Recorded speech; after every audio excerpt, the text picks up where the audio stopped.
Ника байна. Манай хөрхөн туслагч Маруу байна. Сайн уу? Өнөөдөр та бүхэндээ муур авахын өмнө бэлтгэх эд зүйлсийн талаар тайлбарлая гэж бодоод энэ бичлэгийг хийсэн байгаа. Тэгээ хамгийн түрүүнд манай хөрхөн Марууны танилцуулъя. Манай Маруу бол British Short Hair-гийн крем тэгээд цагаан өнгийн холимог British Short Hair байгаа. Нүд нь бол алтан өнгөтэй. Тэгээ хамар саврууныхаа бинз нь ягаан өнгөтэй. Харж ягаан өнгөтэй. Манай Маруу одоо 4 нас хүрч байгаа. Маш ир муурага. Тэгээд нүүр нэм хөөрхөн жижигэн ч гэсэн маш том. Танхаас ир муурага. Тэгээд цаашдаа ч гэсэн бичлэг дээрээ зөндөө оруулна. Та бүхэн манай Марууны зөндөө хөөрх юм бэ гэж комент хийгээрэй. Бай бай. За дараагийн туслагч бол манай Аска.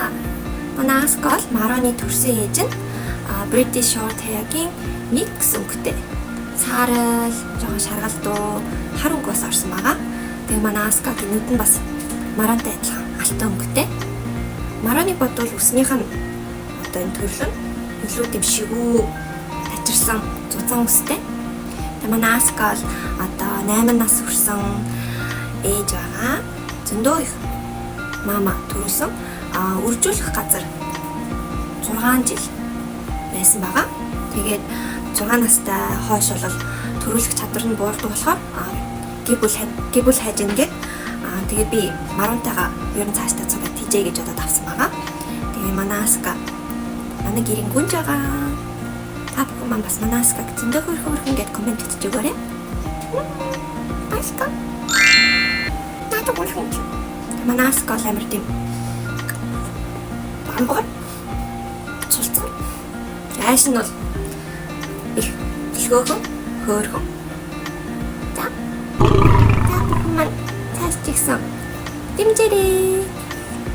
За хууралчлаа. Баяртай.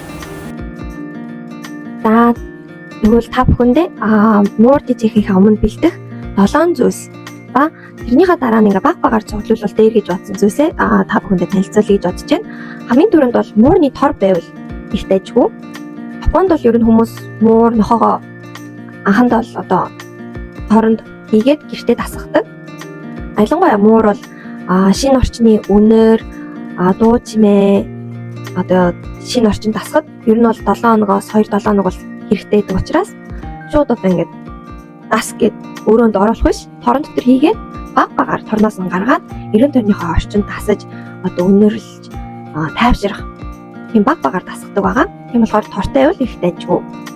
Бас 3 цаг ч юм уу 4 цагийн одоо муура ганцаарынгийн гэртнүүлдээ гарах явдал зөндөө байгаа.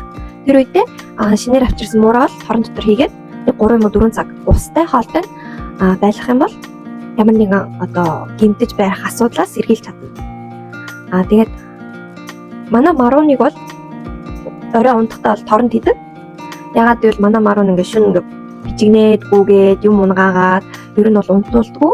Тийм болохоор шөнийн нэг 10-11 цагт торон хийгээд тэгээд ус хоол дотор байгаа.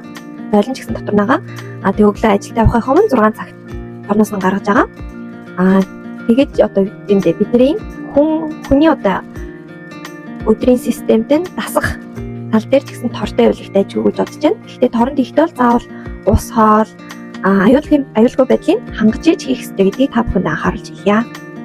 За хоёрт бол 0 тэгээ бас элсийг бэлтгэх хэрэгтэй. 0 бол миний хувьд битүү 0 байвал их дайжгүй гэж бодсон. Өнөр та нар бас элс нь ингээд тарахтаа бол бага. Тэгээд элсний хувьд бол муурны одоо энэ саврууны завсар ер нь бол орхооргүй жоохон томдуу элсүүд сонгол дээр гэж бодсон. Тэгээд ингээд норхоороо энэ шавар шиг болдог элс надад бол таалагдаагүй. Цэвэрлэхэд айгүй хэцүү, наалдаад ер нь бол жорлон гих завааруулдаг. Тэрнээс үүдэлтэйг ингээд жорлон өнөртэй болдог юм шиг санагдсан болохоор ер нь бол цаасаар хийсэн элсийг бол одоо хэрэглэж байгаа. Тэгээд дараа орох бичлэг дээр та бүхэндээ үзүүлэе гэж бодож байна. Тэр бичлэг дээр бол мууртай нэг өдрийг өнгөрүүлэх талаар ер нь бол цэвэрлэгээ одоо өсний асуудлыг бол тэр бичлэг дээр л үзүүлж байгаа. Бүхэн сонирхож байвал тэр бичлэгийг бас харж үзээрэй. Ер нь бол элсийг бол муурныхаа савруунд наалтахааргүй завсар нь орохооргүй том ил сонгоорой. За муурны тор 0 элс. Тэгээ дараачих нь бол хоолны сав. Муурны хоолны савыг сонгохдоо би та бүхэндээ ийм өндөр өсөгчтэй хоолны сав сонгохыг хүсэж байна. Яагаад гэвэл муур нас явах тусам урд талынхаа хөлөнд маш их ачаалал хоол идэхтэй өгдөг гэсэн. Ер нь бол муурч гэхгүй хооч гэсэн. Тэгээ үе мөчний асуудалтай ч юм уу өвдөх асуудал гардаг учраас ер нь бол хоолны савын юм өндөр өсөгчтэй сонгож өгөх юм бол тэр ачааллыг багасгаж өгдөг гэсэн судалгаа байгаа. За хоёрт бол муур доошоо ингээд тонгоож идэх юм бол хотоод нь дээшээгээ ам нь ингээд доошоо ингээд харцсан маань хотоод нь дээшээгээ болцсон байдаг. Тийм болохоор хоол эзнийхаа дараа нь дотор нь мухаараад ингээд хоолоо буцаага гаргах асуудал гардаг. Ялангуяа настай мууранд бол их үзэгддэг зүйл гэсэн. Тэгээ манай Аска бол одоо 8 нас хүрсэн байгаа болохоор ер нь бол хоолоо их хамархан гадагшлагч гаргацдаг. 7 ногтөв за 4-5 удаа бол гаргацдаг байсан. Гэтэ ингээ аягийн сольж өгснөөс хойш бараг одоо хоолоо буцааж гарах нь бол багассан байгаа. Тийм болохоор ийм өндөрсөгчтэй аяг сонгож өгөх юм бол өвчнөөс сэргийлнэ. Тэгээд хэлбэрийн ч гэсэн амар хөөрхөн. Би аяганд амар дуртай. За тавт бол муурны хумсны хайж бэлтцсэн байвал их зүгээр. Муурыг бол 2 сартаагаас нь авахлаад хумсыг авч болдог. Тэгээд анх одоо гэртээ авчирсан мууранд хумсыг ингээ авахд тасах арга гэж байдаг. Тэр нь бол эхлээд савруунд нь ингээд иллэг хийж, гандан сайн хөөрж, зөөлхөн хөрч штэ. Тасгаж ер нь бол миний гарт ингээ хүн хөрөхөд бол айхгүй гэсэн одоо тийм дасан мэдрэмж өгөх ёстой. Тэгээд өдөрт нэг одоо хумс ч юм уу унтж авах хоогоор нь багаар авах ч юм уу. Эсвэл амттан өгөнгөө өөр хүн хажууд нь ингээ хумсын 1-2 ч юм аваад багаар ингээ тасгаад өгөх юм бол том болохдоо ер нь бол хумсаа авахд бол тийм дургуутдаг муур бол болохгүй. Ер нь бол манай марун бол ингээд хүмүүсийн авахд бол нэг тэгж дургуутсахгүйгээр зүгээр авахулцдаг болсон байгаа. Анх бол манай ээж 2 гарын бариад манай дүү амттан өгөөд би хажуунаас нь хумсыг аваад ер нь гуруулаа нийлж хумсыг авч исэн. Гэтэ одоо л ерөөсөө тийм асуудал бол байхгүй байгаа. Тийм болохоор яарахгүйгээр багаар тасгаж өгөөрэй. За тэгээ хумсны хайж бол ийм хайж хэрэглэж байгаа. Надад бол хэрэглэхэд бол их амар санагддаг. Тэгээд муурны хумсыг авахдаа бол хумсныхын дундуур нь гүйж байгаа ягаан судсыг нь бол сайн нарны гэрэлд харж иж тэрийг ер нь бол гэмтээхгүйгээр үзүүр хэсгийг одоо миний одоо хумс хэлний зөвхөн цагаан үзүүр хэсгийг л аваарай. Тэгээд дараа илүү тодорхой бичлэг хийж тавья гэж бодож байна. Тэгээд миний монгол хэл сонирн байж магадгүй ер нь бол бичлэг үзэж байгаад амар ойлгомжгүй LDB гэж бодож иж магадгүй би 10 жилээс илүү Японд амьдарч байгаа болохоор ер нь бол монгол хэлэндээ жоохон муу. Гэтэ тэгээд ярьж байгаа болохоор зөвхөн ярих гэж байна. За 6-аад муурны өсний шампунь авсан байвал их зүгээр. Тэгээд муурны шампунь бол амтны дэлгүүрт бол зарж байгаа ах. Ер нь бол хүний шампунь бол хэрэглэж болохгүй. Муур дотроо ч гэсэн янз бүрийн аллерги хүлээн авч чаддгүй бодис гэж зөндөө байдаг учраас заавал муурны өсний шампунь сонгоорой. За дараачих нь бол муурны шүдний сойд. Хиндэ бол шууд шүдийг нь угааж чадахгүй бах. Гэтэ багаас нь шүдний угаагаа тасгах юм бол маш их амар байдаг. Энэ бол манай маруны шүдний сойд байгаа. Бүх одоо юм бөөрөнки тэгээ эргэн тойрондоо мөстэй шүдний сойд идэг. Тэгээд муур нохооны шүдний хэрэгэлдэг байгаа. За тэгээд муур ягаад шүдээ угаах хэрэгтэй вэ гэвэл залуу хот бол гайгүй. Ер нь бол насны яваад эхлэхээр уйландаа өрөвсөлтэй амны үнэр их асуудал гардаг. Тэгээд ер нь бол зовиртой өөрсдөд нь ч гэсэн хэцүү. Тэгээд муурны шүд бол хорхооддгүй. Гэхдээ чулуужддаг. Чулуудснаас болоод тэр нь бас эрүүл мэндэд маш их асуудал үүсгдэг болохоор ер нь бол шүдийн багаас нь угаагаа тасгачвал их зүгээр. Би бол өдрөө болгон угаад байсан л та. Гэтэ жоохон завгүй ч юм уу ядарсан өдрөө угаахгүй үе байдаг. Гэтэ ер нь бол 7 хоногт бол 3-аас дээш удаа л заав шүдийн угаахыг хичээж байгаа. Тэгээ манай Аска бол ер нь бол шүдээ бол угаалгаж сураагүй ирсэн болохоор ер нь бол одоо шүдийн угаах гэж бол нэлийн хэцүү байдаг болохоор нялхахаас нь ахуулаад шүдийн угаагаад тасгацсан бол их зүгээр. За тэгээд хамгийн сүүлд бол ямар хоол авч өгөх вэ гэдэг нь бол маш чухал. хэдэн сартай муур авах гэж байгаа вэ? Эсвэл одоо нас бие нь одоо гүйцэн муур авах гэж байна уу? Настай муур авах гэж байна уу гэдгээрээ хоолны сонголтууд нь өөр идэг. За муурны хоолны тал дээр бол маш их төрөл байгаа. Тэгээ бас наснаас нь хамаарат хоолнууд бол ер нь бол өөр идэг. Өгөх арга нь ч гэсэн өөр идэг. Тэгээ Монголд байгаа брендийг сайн мэдэхгүй байна. Гэхдээ ер нь бол пост харахад Royal Canin гэдэг хоол зөндөө одоо постн дээр бичигдсэн байсан. Японд ч гэсэн Royal Canin бол их сайн хоолнд ордог. Мал инженерийн дунд ч гэсэн мууранда өгөөрэй гэд батлагдсан хоолнд ордог. Тэгтээ жоохон Японд бол жоохон үнэтэй хоолнд ордог. За ямар хоол нь сайн бэ гэвэл ер нь бол хоолныхоо орцон ингээд уутанда сайн бичигдсэн байвал зүгээр одоо зөвхөн мах гэд бичсэн биш, үхрийн мах ч юм уу, гахаа мах ч юм уу ингээд илүү дитейлтэй бичигдсэн байвал сайн. Тэгээд ер нь бол өнгө орсон хоол ч юм уу, удаан байрдаг хоол бол ер нь бол мууранд бол сайн биш. Тийм болохоор та бүхэн орцны арилгын ч гэсэн сайн харж агаарай. Тэгээд хэрвээ танаа муур чинь ингээд нүдэн улаагаад ч юм арьсан ингээд захнаад одоо гэртээ идэг мөртлөө мөөгөн зэртэй болоод идэг муур байвал магадгүй хоолнд асуудал байгаа гэдгийг анхаарч үзээрэй. Манай маруу нь бол өхөр, хойно, сүү, одоо тараг, бясалганы аллергитэй. Тэгээ тэрийг мэдэхгүй би дандаа өхрийн махтай хоол авч өгөөд идэг байсан. Хөөхий тэгээ тэрнээсээ болоод нүдэн ингээд улааж хавдаад, арьсан ингээд өсөн ингээд мулцарч унаад бүр амар хэцүү байсан.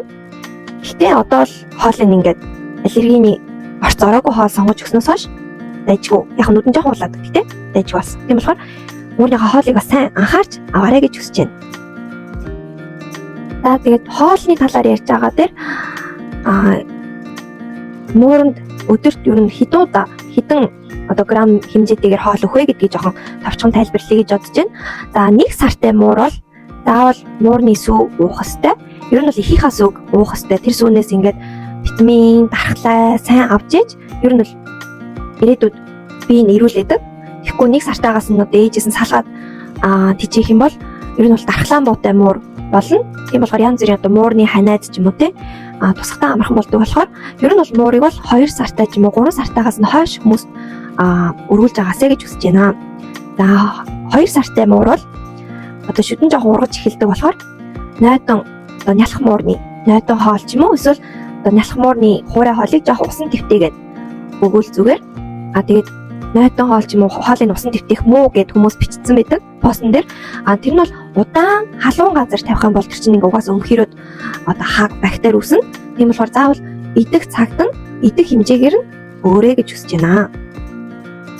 За 3 сартай муур бол шүдэн бэхжиж эхэлсэн байдаг болохоор хуурай хоол зүгээр өгж болно. Бас хажуугаар нь нойтон хоол хольж өгж болно. Тэгээд хэмжээгийн энэний дараа тайлбарлаж өгье. За тэгээд 1 наснаас 7 настай муур бол ер нь бол залуу мууртай ордог. Хоол шингээх чадвар өндөр, тэгээд гүйж хараадаг болохоор маш их калори шатаадаг учраас тэр 1 наснаас хойш өгдөг муурны хоол өгж агаарай. Хуурай хоол, бас нойтон хоол, хажуугаар нас хуурай загас ч юм уу янз бүрийн амттан бас өгч ивэл их дуртай байдаг. За 7 наснаас хойш муур бол ер нь бол настай муур руу орж эхэлдэг. Манай аста шиг настай муур ордог.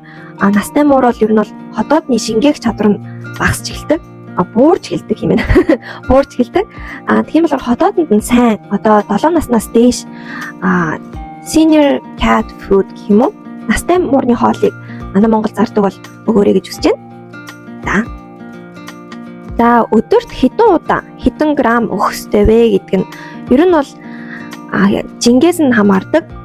За 2 сартай одоо бор хоолнд орсон муур бол Японы судалгаагаар бол 1.1 кг ер нь бол 2 сартай муур жинтэйдэг гинэ. Тэгэхээр өдөрт 55-аас 75 грамын хоолыг 3-4 удаа хувааж өгж агаарай. Бөөгнүүлж өгөх бол ер нь бол муу. Удаан хоолыг ингээд агаарт одоо дулаан газар ингээд тавих юм бол ялангуяа одоо зуны улиралд бол муудаж одоо муурны биед хордлого өгөх асуудал үүдэг болохоор заавал өгөхдөө одоо энэ 55-аас 75 грамаа 3-т хуваагаад өгж агаарай. 3 сараас 5 сартай муур бол ер нь бол 1.6 кг-аас 2.5 кг жинтэй байдаг. Энэ хоорондын муур бол 75-аас 95 грамын хоолыг өдөрт 3 удаа хувааж өгдөг. За 6 сартаагаас 10 сартай мууранд бол 95 граммаас 100 граммын хоорондох хоолыг өдөрт 3 хувааж өгч байгаарай. За тэгээд 12 сартай муур бол ер нь бол 4 кг байдаг. 12 сартай муур чинь бараг одоо аспин гүйцэж ихсэн муур болохоор 95 г өдөрт 95 грамыг 2 юм 3 удаа хувааж өгч байгаарай. Тэгээд 1 наснаас хойш бол ер нь бол жингийн сайн шалгаж барьж өгөх ёстой гэдэг. Илүү л жинтэй ч юм уу илүү их одоо амттан хоол иддэг муур ялангуяа эр муурнууд бол давсгны чулуужилт асуудлаас болж ер нь бол их мэс засал ч юм уу одоо хэцүү өвчин тусдаг учраас ер нь бол албаар муураа тархлуулахгүй байхыг хүсье. Яг тархан муур хөөрхөн л доо. Гэхдээ манай Аска ингээд 7-8 наснаас хойш ер нь бол ингээд калори шатаах хэмжээ нь багасаад ер нь нас явж байгаа болохоор аяндаа бандачдаг. Тийм болохоор залуу байхад нь сайн тоглож одоо хоолын сайн яг хэрэгтэй хэмжээгээр нөгөө эрүүл мэндээ сайн анхаарч байгаарай. Хэрвээ та мууртайгаа урт удаан амьдрмаар байвал хоол ус эрүүл орны орчин сайн анхаарч байгаарай гэж хүсэж байна. За муур тэжээхийнхаа өмнө бэлдэх зүйлс муурны тор, 0, элс, хоолны сав, хумсны хутга, хумсны хайж, шампунь, шүтний сойз, хоол. Би 7 хэлчихсэн чинь 8 байсан шүү дээ. 8 зүйлийг бэлдсэн байл ер нь бол асуудалгүй байдаг. Тэгээ муур тэжээгээ баг багаар цуглуулах зүйл дээр бол муурны цамхаг байвал их зүгээр. Муур бол ер нь өндөр газар байх дуртай амьтан байдаг. Өөрийгөө ер нь бол аюулаас хамгаалах юм уу эсвэл одоо өөрийнхөө статус би энэ гэрийн босс шүү гэдгийг бол өндөр газар хөвччихэж илэрхийлдэг амьтан байгаа. Тэгээд муур бол гүйж биеийн тамир хийхээс илүү дээшээгээ өсөрж буух хөдөлгөөнөөр маш их калори шатааж болчин суудаг. Эрүүл мэндэд маш чухал хөдөлгөөн байдаг учраас муурны цамхагтай л эрүүл мэндэд ч гэсэн холбоотой учраас бас аваад тавил ихтэй ч үү. За бас тоглоом.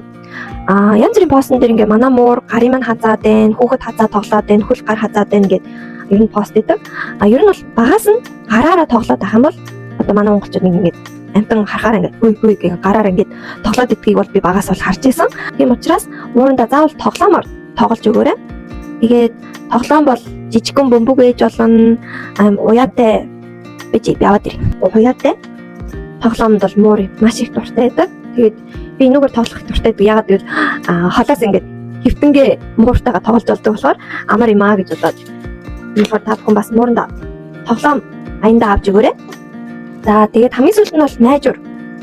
Одоо хан найжих, диван найжин, хөшиг найжин ер нь л найжихгүй юм гэж байхгүй. Тийм ээ? Чи зөндөө мэдсэн те? Маягтай зүгээр. Муурны найжуур аваад өгөх юм бол ер нь бол тэн дээр ингээ хумсаа байжаад стрессээ тайлаад өөрийгөө одоо үнэрээ тэр газараа ингээ шингээж илэрхийлдэг амьтан учраас муурны найжуур бас аваад өгөх зүгээр. За тэгээд миний танилцуулсан зүйлсүүд бас та бүхэндээ хэрэгтэй мэдээлэл одоо сайн байна. Тэгээд бас өөр ийм зүйл мэдмээрэн заагаад өгөөч гэсэн байвал би бас судлаа та бүхэндээ хүргэе гэж бодож байна. Тэгээд ер нь бол YouTube хийхдээ бол жоохон янз бүрийн зүйлс одоо сурангаа хийж байгаа болохоор димлаг бичлэг бол болоогүй бах. Тэгээ баг багаар хийгээд оролдоод байх юм бол ямар ч зүйлс сайжирдаг учраас намайг дэмжиж өгөөрэй гэж хүсэж байна. Тэгээ манай Марон Аскаг бас зөндөө өөрхөн гэж комент бичиж өгвөл маш их баярлж байна. За та бүхэндээ амжилт хүсье. Ям. Bye bye.